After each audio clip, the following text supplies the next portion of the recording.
বাংলাকে অসম্মানের ফল ভয়ঙ্কর হবে। কবিগুরু স্বামীজির ভাষাকে আক্রমণ সহ্য করব না। বিজেপিকে তোপ মমতার। এটা বাংলা ভাষা, বাংলাদেশি নয়। বিজেপির বিরুদ্ধে ক্ষোভের আঁচ এভাবেই আছড়ে পড়ছে দেশজুড়ে। আর সেই ভাষা আন্দোলনের সামনের সারিতে দাঁড়িয়ে বাংলারই মুখ্যমন্ত্রী মমতা বন্দ্যোপাধ্যায়। বাংলা ও বাঙালিদের পাশে দাঁড়িয়ে তার হুঙ্কার, আমাদের ভাষা নিয়ে কেউ খেলার চেষ্টা করবেন না, অসম্মান করার কথা ভুলেও ভাববেন না, তার ফল ভয়ঙ্কর হবে।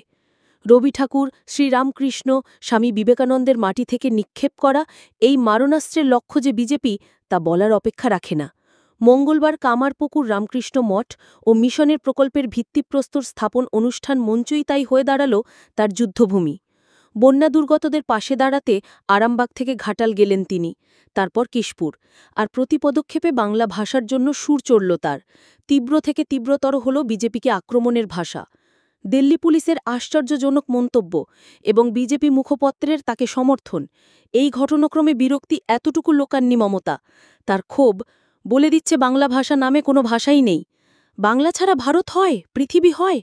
জাতীয় সঙ্গীতের ভাষা রবীন্দ্রনাথ ঠাকুরের, বন্দে মাতরম বঙ্কিমচন্দ্র চট্টোপাধ্যায়ের। হিন্দুদের পথপ্রদর্শক শ্রীরামকৃষ্ণ, স্বামী বিবেকানন্দ, সারদা মা, সমাজ সংস্কারক ঈশ্বরচন্দ্র বিদ্যাসাগর, রাজা রামমোহন রায়।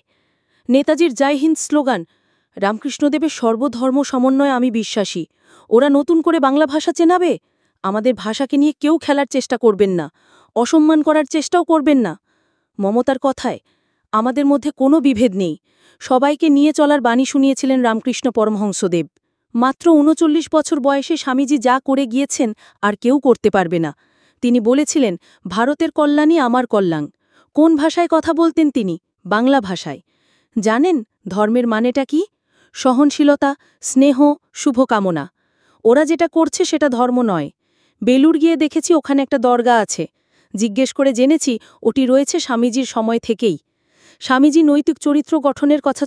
আর চরিত্র গঠন, ইতিহাস, ধর্ম, সম্প্রীতি, সৌজন্যতাকে রক্ষা করার পালা।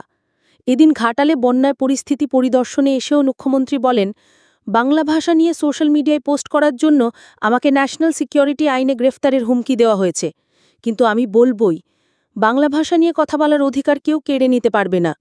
মমতার অভিযোগ, ভোটার তালিকার ইন্টেন্সিভ রিভিশনের নামে এনআরসি চালুর ষড়যন্ত্র হচ্ছে। ওই ফাঁদে যেন কেউ পা না দেয়। তার বার্তা, প্রত্যেকে ভোটার তালিকায় নাম তুলুন। কারো নাম না উঠলে আমাদের জানাবেন, আমরা সাহায্য করব। ভোটার লিস্ট থেকে নাম বাদ দিয়ে বাংলাদেশি বানানোর চেষ্টা হলে কিছুতেই মেনে নেব না। তার প্রশ্ন, আধার ভোটার কার্ড তো কেন্দ্রই করেছে, এখন সেই সবার মান্যতা পাচ্ছে না কোন যুক্তিতে? নির্বাচন কমিশনকে সঙ্গে নিয়ে এমন ষড়যন্ত্র বরদাস্ত করব না।